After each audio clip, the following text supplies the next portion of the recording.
Dans quel pays européen les ménages s'en sortent le mieux depuis que le plus gros de la grande récession est passé, c'est-à-dire 2011? Le plus simple est de partir du revenu disponible brut ajusté des ménages, soit l'ensemble des revenus auxquels sont ajoutés les prestations sociales et les transferts sociaux en nature, remboursement de soins et de médicaments notamment, puis de soustraire les impôts directs et les prélèvements sociaux. Pour s'affranchir de la composante strictement démographique des évolutions, le revenu est calculé par habitant et pris en parité de pouvoir d'achat pour éliminer les écarts de niveau général des prix entre les pays. Cette période 2011-2017 est favorable, voire très favorable, à l'ensemble des Européens, la moitié des pays ayant enregistré une augmentation du pouvoir d'achat supérieure à 9,3%, soit une progression de 1,5% en moyenne par an. Cette embellie est toutefois géographiquement très inégalement répartie. Sur les 13 pays se plaçant au-dessus de la médiane, 11 se situent à l'est de l'Union européenne.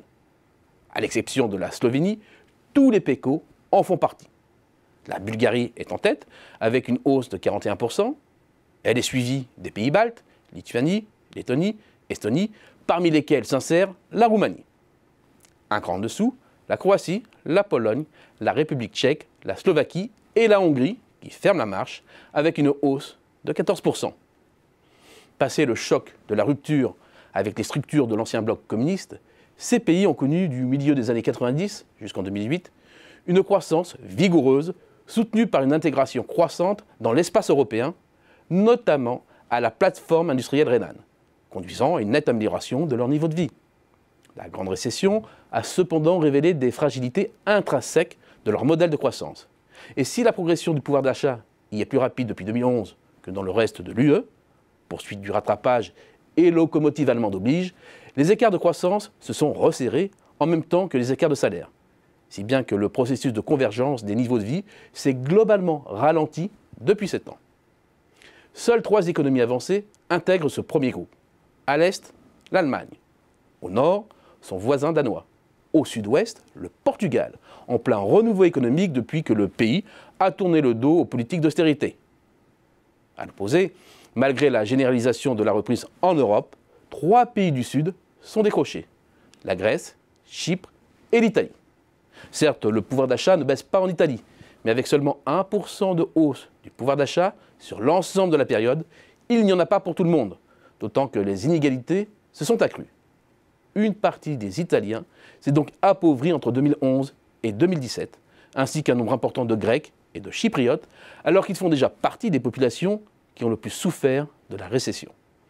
Il faut y voir les conséquences d'une crise à répétition, mais aussi de l'accumulation des plans d'austérité en Italie comme en Grèce. En prenant l'Allemagne comme étalon, on mesure mieux à quel point ces 2 pays ont décroché. Alors que le niveau de vie d'un Italien était proche de celui d'un Allemand jusqu'en 2008, il est près de 25% inférieur aujourd'hui. Si l'essentiel de la descente se passe durant la récession, le niveau de vie a encore cédé 9 points entre 2011 et 2017.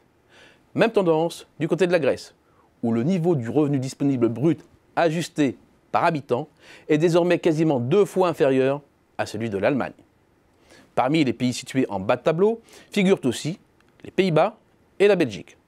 En remontant un peu le classement, la France et l'Espagne se retrouvent au coude à coude, avec un pouvoir d'achat en hausse d'un peu moins de 9%.